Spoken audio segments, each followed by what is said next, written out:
This podcast is brought to you by Podcast Nation.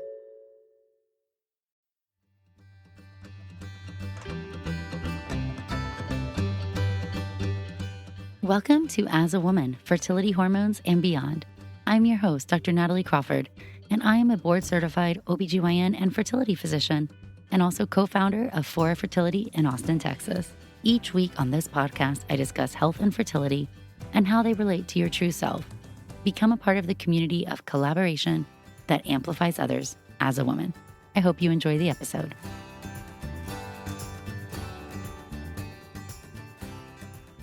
Welcome back to the As a Woman podcast. This week I'm talking about premature ovarian insufficiency, also known as premature ovarian failure, early menopause, premature menopause, whatever you want to call it. This is when you run out of eggs early. What you should know about this medical condition. Before we dive in, I want to give a huge thank you to all of you for being here and supporting this podcast over the years. We do have a few updates if you haven't listened in a while. One is that Fertility in the News, which used to be a weekly segment, has now been taken to the newsletter. So you can subscribe nataliecrawfordmd.com/newsletter. You will get weekly updates, some of my favorites, recipes, fertility Q&A, and my take on your top and latest news stories. So go ahead and check that out. Also, at every episode, we answer your fertility-related questions. These questions can be asked on Instagram on Mondays at nataliecrawfordmd.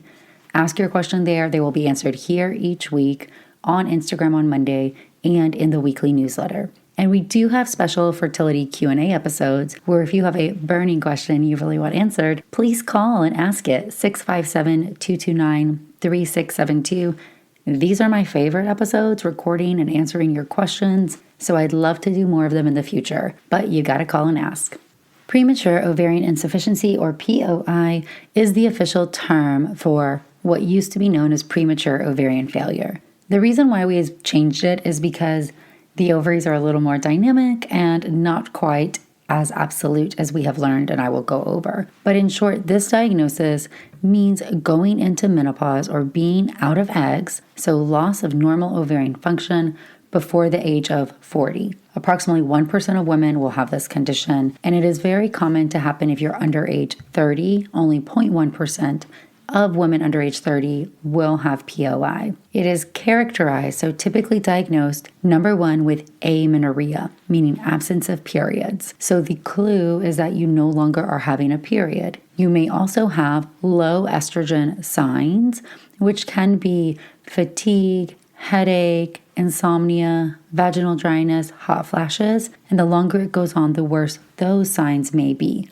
There is something called primary and secondary, and just to understand the difference, primary POI or primary ovarian insufficiency is when somebody has never had a period. Their ovaries failed before they ever got to that final stage of having menses. Now remember, the ovaries do have multiple functions, so they also get people through puberty.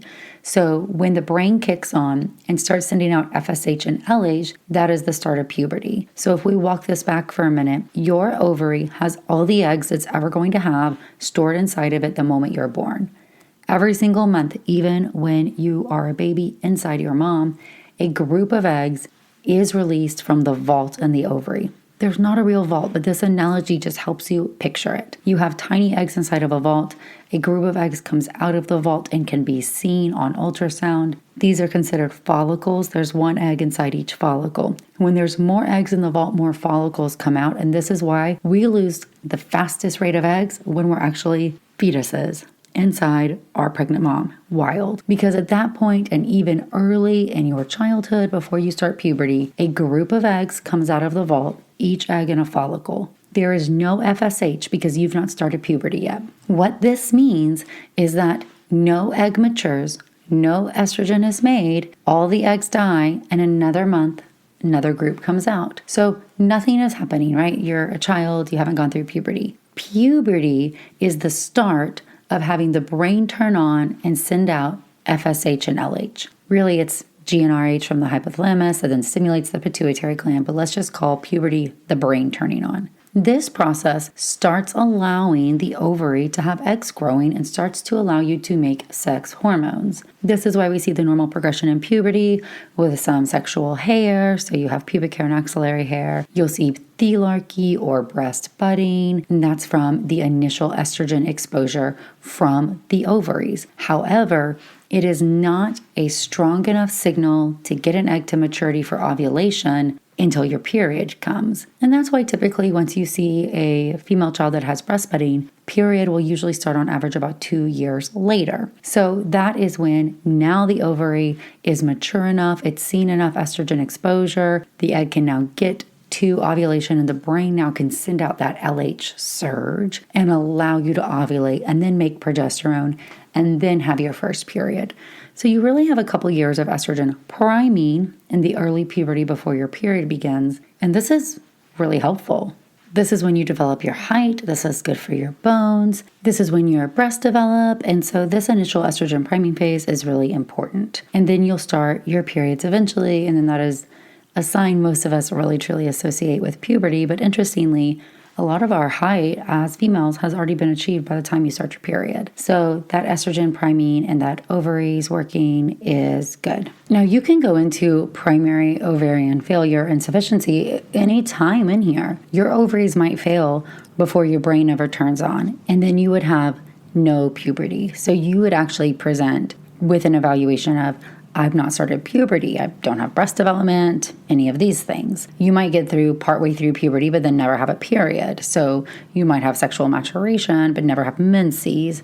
Or you might, and more likely, have some periods, and then it stops later, and that's considered secondary ovarian insufficiency or ovarian failure. So primary before you ever have a period, secondary after you have some periods or at least one, and then primary may actually be no puberty or you might go through puberty. The vast majority of primary causes are genetic. Something genetically wrong, genetic syndromes, genetic issues in the ovary create the vast majority of primary. And then secondary could be genetic, but it could be some other things also. Now, when we look at this, one issue we have, and this is all going to focus on secondary premature ovarian insufficiency. So from here on out, that's what I'm going to be talking about. The diagnosis often gets muddied, right? We already know that people who have hormonal imbalance or issues or any complaints that relate to their reproductive system or hormones or periods often do not get taken seriously. And some of these initial symptoms can be mild, like insomnia, fatigue, headaches, not feeling well, feeling dry. So some of those things don't really present themselves as very alarming, and they may go on for a while before somebody finds out. Another thing that's complicating, and I have had patients like this, somebody maybe has normal periods, they have some period irregularity, which potentially could be a warning sign for a POI, but they're young. They then start birth control pills. And so suddenly they start birth control pills, that helps their periods. They have estrogen from the pill, so they feel good. Suddenly they stop the pill in order to try to get pregnant, and now there's no more periods, and they're in ovarian failure. The pill did not cause the problem here, just for clarification, right? The problem was going to happen no matter what. The pill is giving estrogen so the brain doesn't send out FSH, but remember, that doesn't change what is happening in the ovaries. Just like before puberty, you didn't have FSH, you were still losing eggs.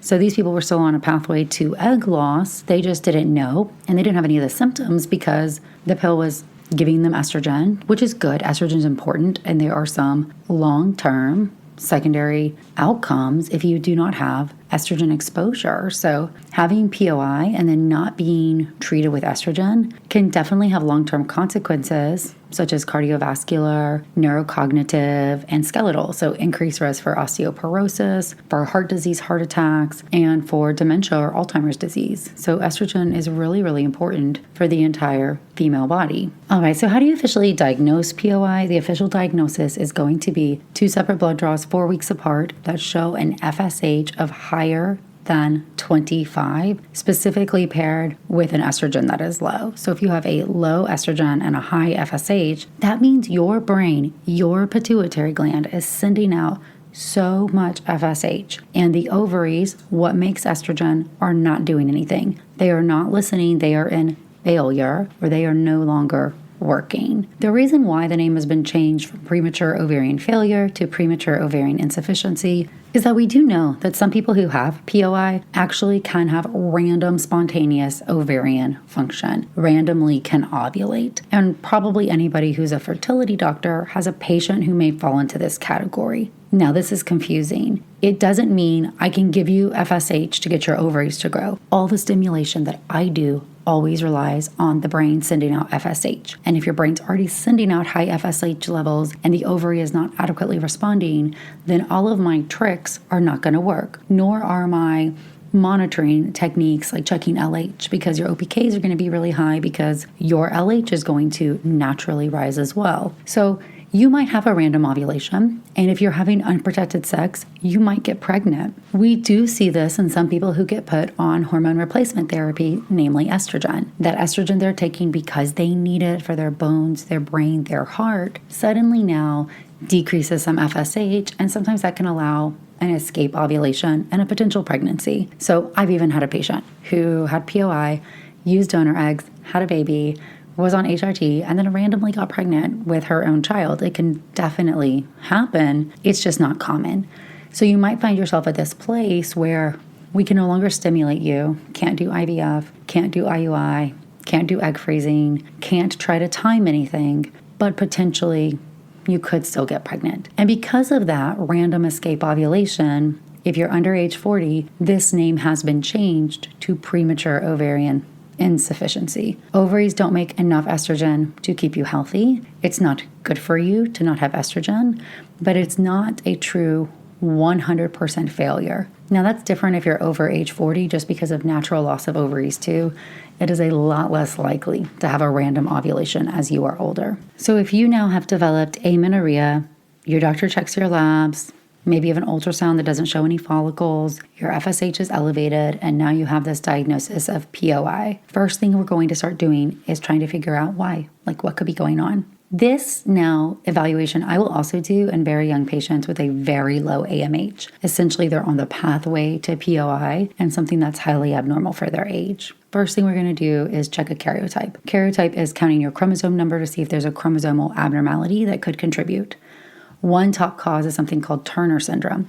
Turner syndrome is only having one X chromosome, so your chromosomes would be 45X instead of 46XX. You're missing an entire X. Now, you can also be what's considered a Turner mosaic, and that could be two different cell lines. So sometimes Turner mosaics have a little bit more mild of a presentation, and it's not diagnosed as early as true Turner syndrome. But classic Turner syndrome, if you only have one X chromosome, does have some phenotypic changes as well, meaning how you look. You can notice some appearance things. Some of the classic things are being shorter, having a webbed or a wider neck, having short fourth and fifth bones, like in your hands, having a shield-like chest, kind of broad and rounded, having these wide carrying angle elbows, so your arms kind of expand like abnormal joints. Your ears are a little bit lower, your hairline is a little bit different. And this is the most common genetic cause of POI. And most of them, especially Turner's, diagnosed before you ever have menarche or start your period. Mosaics might go in and have secondary POI, but most cases of 45X are actually going to be primary. Now, you can also see some other interesting genetic syndromes, things that can cause hearing loss, dwarfism, other types of autosomal recessive diseases, or things that even are carried on the X chromosome. Another common one is Fragile X. So Fragile X is where you have an expanded repeat sequence on the X chromosome that makes everything downstream unreadable. And this gets bigger with every generation. So Fragile X can lead to premature ovarian insufficiency in females. It can also cause something called Fragile X ataxia syndrome, which happens when you're older, a movement disorder.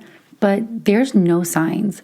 So you as a person find out you have no eggs left, might find out you're also a Fragile X carrier, and you had no idea because it gets worse with every generation. And that's typically the first sign for females. Now in males, because they only have one X chromosome, it's a little bit different. So if you are a Fragile X carrier, one thing you'll get counseled on is that if you have male children that only inherit obviously one X, if they get the X that has the repeat sequence, they don't have that extra X chromosome to buffer, and now they might develop something called Fragile X mental retardation syndrome, which I know is not well named, but essentially it's developmental delay due to this X chromosome repeat. And we don't really know exactly who's going to get it or not. So your genetic counselors will try to give you a percentage based on the size of your repeat, but because it will expand in every generation, that's an estimate. And so you can do IVF and do genetic testing to select embryos that don't have that X chromosome with the repeat sequence.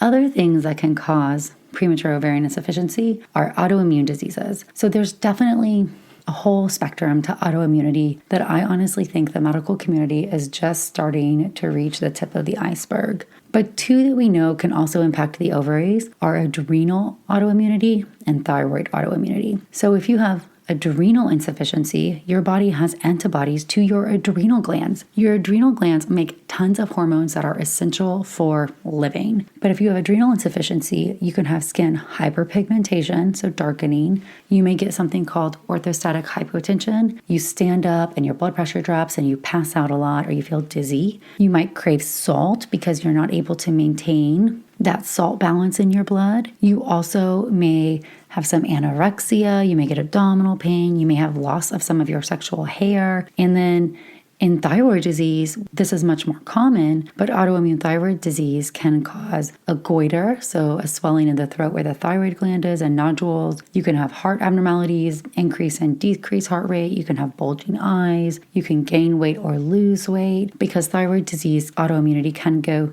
either way. So it can be overactive or underactive, and you'll have different signs based on what is happening. And if you go to the GYN with these complaints, I can often tell if somebody has not had very much estrogen because their vagina is going to be really atrophic, meaning it doesn't have the same elasticity because those vaginal epithelial cells really do need estrogen to maintain what we consider normal. And then when they become atrophic, it is dry, painful. You can get areas that are very fragile, and it can ultimately lead to scarring as well. And then we have ovarian insufficiency from another source. So this can be typically from exposure. So classic is chemotherapy. So chemotherapy use can destroy some of these follicle cells. And so we'll use breast cancer, for example, that after standard treatment for breast cancer, 20% of people will be in ovarian failure. Now, the others that are not often still take a huge hit to their egg count and still may go into POI earlier. And this is due to this exposure. This is why we stress fertility preservation and egg freezing or embryo freezing for patients who have a breast cancer or other cancer diagnosis who are going to need chemotherapy. Similarly, radiation, surgery, removing cysts from the ovaries all the time, like multiple surgeries for endometriosis that can destroy ovarian tissue too and can result in loss of functionality. And then there's concern for environmental toxins and evidence in the lab in animal-based studies that these environmental toxins are impacting our egg count. And honestly, I think environment has a lot to do with this, and there's still a lot that we have to learn. It is really important to understand that none of these diagnoses will change the outcome, okay? And the vast majority of the time, all of these are fine, and we're left with idiopathic. We don't really know why.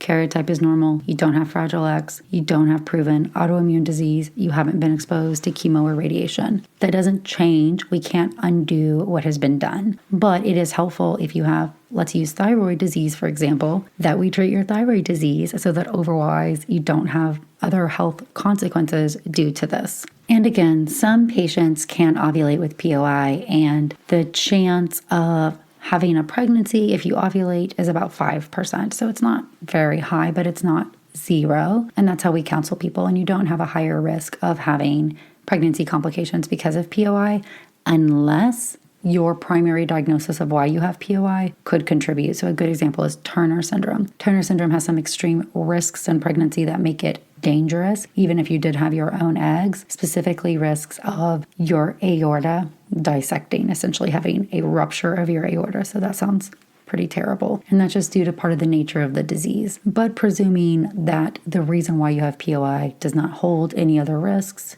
you don't have any other risks as well, and potentially may be able to get pregnant. Now, you come to my office and I'm going to tell you donor egg is the treatment of infertility for POI. It is proven to be successful in the vast majority of people, and it is what is typically going to work because we can't rely on you having a random ovulation. If you're young or you're okay, if pregnancy doesn't happen right this moment, then you can wait and see what happens. But if you're really ready to be pregnant, we've got to talk about donor egg or donor embryo very openly. Now, just because you have POI, again, the uterus can still function. The uterus responds to hormones. So in people who've had their ovaries taken out, they're in menopause, ovarian failure, whatever, I can give you estrogen. The lining of the uterus will grow. We can start progesterone. We can replicate what should happen, and you should be able to have an uneventful pregnancy. Now, careful counseling is really important. Number one, this is a huge diagnosis, especially the younger you are. Hearing that you won't be able to have genetic children, most likely, hearing that you're in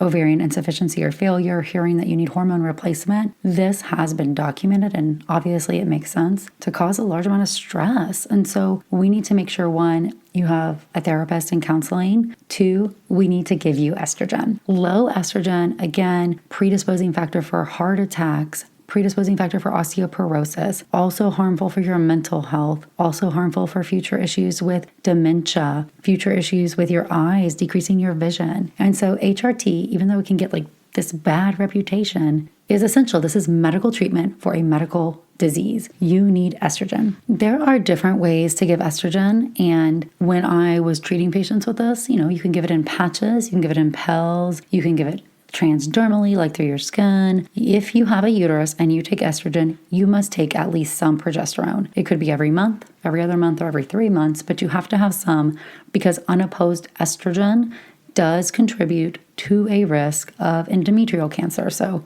we don't want to jump from the fire to the frying pan, right? So can't have unopposed estrogen if you have a uterus. Now, if your uterus was taken out or you don't have one, then you can have unopposed estrogen, and that is fine. So for almost everybody, we need to get you back on estrogen with some progesterone. Sometimes birth control pills do this because if you're younger, that just may be socially easier for you. As we get older, or if you prefer, you might tolerate different times of estrogens better. So we try to figure out what's going to be the best. We like to get you on the lowest level of estrogen that makes you feel good and that is replacing you in the way that you need to. So we should continue estrogen-based hormones up to age 50 at least, which is the natural age of menopause. Complicating factor here is, what do we do with people who have a history of breast or ovarian cancer, or if you carry a cancer-causing gene? And this will likely be a nuanced discussion with your team. It's not quite that easy because you have one problem, but you have another problem. So a lot of times people will still put you on estrogen, but a very low dose and something that will not increase ultimately your overall risk. But you might choose to be on nothing because of your cancer carrying risk, and ultimately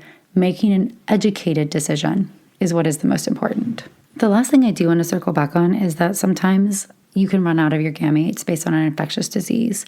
These have been almost unheard of in the developed world because of vaccination. But now that we as a community are seeing less and less people vaccinated, we are going to start to see more and more of an infectious etiology for gamete failure. So these things are not ovarian specific. They can impact both, testicular germ cells and ovarian cells, so eggs and sperm, but things like chickenpox or varicella, mumps, tuberculosis, malaria, things that a lot of times we don't see, but certainly we're seeing an increase in mumps as people are not getting the MMR vaccine. We're seeing an increase in chickenpox as people are not being exposed to varicella or getting vaccinated for varicella. And these things can have secondary consequences. So just something to be aware of if you are presenting and potentially you were not vaccinated, or you grew up in another country or had tuberculosis or some other more rare infectious disease in the modern world. All right, well, I hope that helped you understand just a little bit about POI. The number one thing I like to say is it was not your fault. You didn't do this. This is a consequence of the deck of cards you are dealt, and our goal from here forward is to get good support. What does that mean? Your team now is multifactorial. You typically are going to have somebody replacing your hormones. You are going to have somebody who is helping talk you through, psychological aspects. And then you're going to have a fertility doctor if we want to talk about getting pregnant at some time. You'll want to be screened to see, most of these people are going to be screened differently for risk of osteoporosis. And you want to make sure you have a complete workup for other things that really are the etiology. What caused your POI? Is there something we can identify? All right, I'm going to jump to some of our questions for fertility's sake. FFS is our weekly segment where I answer some of your questions. You can ask questions on Instagram every Monday at nataliecrawfordmd, and I will answer some of those questions on Instagram. I will also answer some of them here on the podcast, and I will answer other questions on the weekly newsletter. So again, you can sign up for the weekly newsletter, nataliecrawfordmd.com/newsletter. And we do have those question episodes where you leave a voicemail and I answer your questions, 657-229-3672. Again, the voicemail, 657-229-3672. And without further ado, I will answer some of your questions now. Are antidepressants safe in pregnancy? I am really struggling with trying to get pregnant, and being off of my antidepressant is harmful.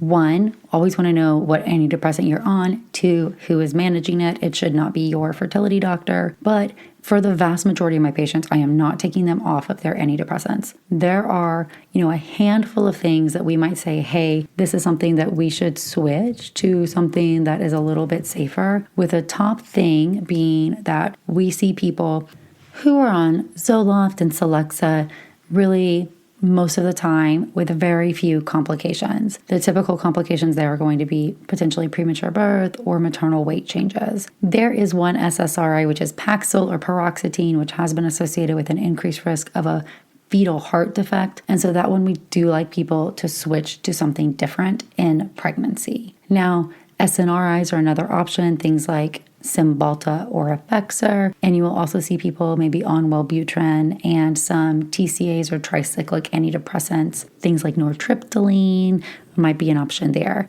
Now, this is a combination because your mental health needs to be protected, but also you want to minimize risk to the baby. So we are worried about if you're taking antidepressants in the last trimester of pregnancy and then you quit, things like the baby having some withdrawal symptoms like being jittery or irritable or not feeding as well or having respiratory distress. But similarly, discontinuing or tapering doses now the end of the pregnancy hasn't really been shown to help, and changing your treatment option might increase the chance of a relapse or of postpartum depression, psychosis, anxiety, something really terrible. So what we really want to do is have a talk with you and with your psychiatrist or whoever is prescribing about the safest option at the lowest dose that will control you. And I don't tend to think that infertility treatments are the time to come off of things. And so this might be something to really discuss.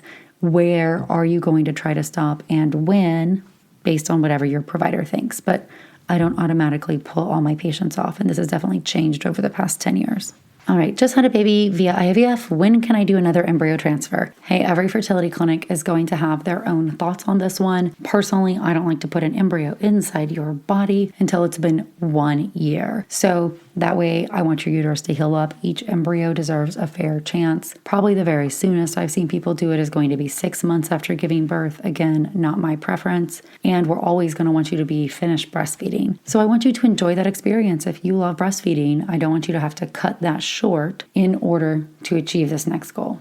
What's the best approach to IVF with low ovarian reserve? I'm 43 years old. IVF success is going to be dictated by how old you are and how many eggs you have. Being younger and more eggs is going to make it easier. If you're over age 40, it's going to be harder. If you have a low egg count, it's going to be harder. It doesn't mean that it is impossible, but you really need a team that you trust. You need somebody who's willing to cancel and modify your cycles. You need to understand the older you are and the fewer eggs you have, your ovaries are going to be more stubborn, so they're not always as predictable. And then we also want to think about the fact that it will almost certainly take you multiple rounds of IVF, meaning if only 10 to 15% of your eggs are genetically normal and not every egg fertilizes or makes it to an embryo, we need to get a really high number of eggs in order to find the 10% normal. even once I find a normal one, I only am going to have a 65% chance of that turning into a baby. Excellent, not 100. So chance per cycle for most people are going to be 0 to 1 embryos per each cycle with these criteria, 43 in a low egg count, which is okay as long as you're prepared to say, hey, I'm going to get the 4 eggs from this month and the 5 eggs from this month and the 3 eggs from this month, and I'm going to keep on doing the process until I get what I need to get. That might cost you too much in time, financial, emotional, or physical energy. It will always be more cost effective at this age to do donor egg or donor embryo. That doesn't mean it's the only option, but it will certainly be more cost effective. You might have insurance benefit. You might not. You might have endless funds. You might not. You might feel very strongly about one option. What I tell my patients is have an open mind. Let's explore all of them and see what really is fitting the ultimate goal the best for this circumstance. Also important to know that some clinics do have an age cutoff and they won't cycle anybody over age 42. That's not our cutoff. Our cutoff is 45, which is older, but really it's a very nuanced and intense discussion at this age to make sure you really understand what you're up against. Do you max out on retrievals transfers? I read there's a connection to cancer. This is an interesting question. So we know that cancer risk increases every time the ovarian tissue remodels or heals. So in general, an ovulation is a remodeling event. So the more times you ovulate, the more option there is for the body to have to heal and then have some of those cell repair genes go haywire and cause cancer. This is why birth control pills immensely decrease the risk of ovarian cancer, because you are not ovulating. This is why the more pregnancies you have, the lower the risk of cancer, because during those pregnancies, you're not ovulating. This is why the longer and the more that you breastfeed, the lower the risk of cancer, because during breastfeeding, you're not ovulating. So that ovulation is really tied to ovarian remodeling. And yes, after a retrieval, there is ovarian remodeling. To be clear, this hasn't been clearly associated. Due to fear, most people have capped egg retrievals for egg donor patients who are making a lot of eggs and doing it over and over again, not to help them get pregnant, but for a different reason, to be at risk potentially of cancer, and so cap the number of retrievals at 6. Now, that's for other reasons too, right? Because you need to diversify gametes in the country or in one region. And if one person donates 500 eggs, what is that going to do to us as a population? So there's ethical interest in some of this as well. Now, I don't at all counsel or restrict patients who have a low egg count going through multiple retrievals, right? Your body is naturally healing up every month when you're trying to get pregnant anyway. So it's not that different if I'm getting 8 eggs versus your ovary healing from 1, except I'm giving you a higher chance of pregnancy. Where we're really concerned here is the young patient, remote, has many more ovulatory years, purposefully having these huge situations of ovarian remodeling over and over again, who also has a lot of ovulatory years left. So again, not proven, concern, and out of caution, due to both ethical and potentially physiological mechanisms, that's why that retrieval number is capped at 6 for egg donors. It doesn't make any sense to me to cap it for somebody who's got really low ovarian reserve, because it's a very different process. And this is for egg retrieval specifically, not for embryo transfers. And then what changes do you need to make when you're pregnant? I like this question, but when you get pregnant or when you're doing fertility treatments and you're pregnant until proven otherwise, I want you to be your healthiest version of yourself. Very little is all or nothing.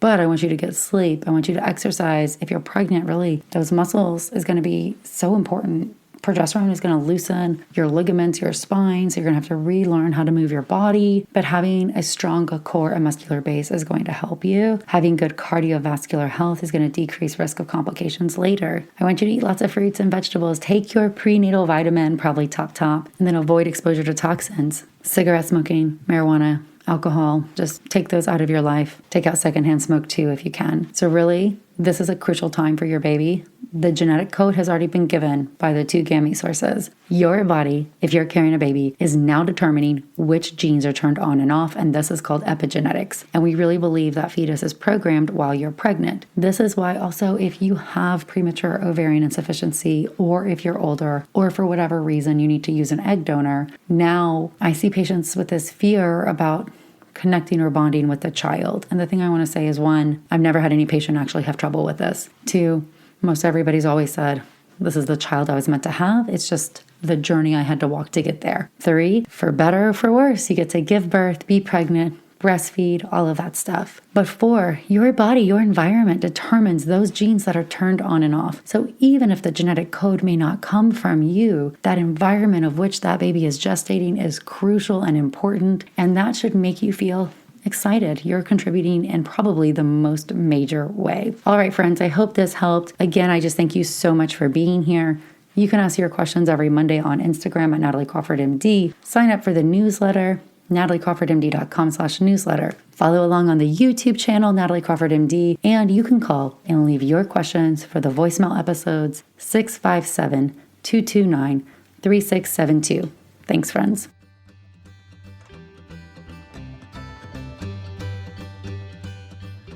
Thank you all for listening to As a Woman. It would mean so much if you could rate, review, and follow the podcast to be notified of new episodes every Sunday. I hope you learned something new, and I hope you share it with someone in your life. Be sure to follow along on Instagram at Natalie Crawford MD, and check out the YouTube channel Natalie Crawford MD. If you're interested in becoming a patient, you can also follow Fora Fertility. I'm so thrilled to have you here, part of the community that amplifies others as a woman.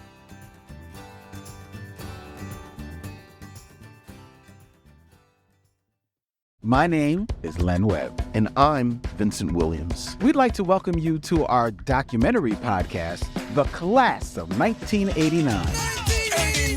Over the course of 6 episodes, Vincent and I will examine the importance of 6 Black films that came out in '89 and how they shaped and influenced popular culture, filmmaking, and society in general. Come on, sucker. Let's get it on. New episodes will begin running weekly on March 6th.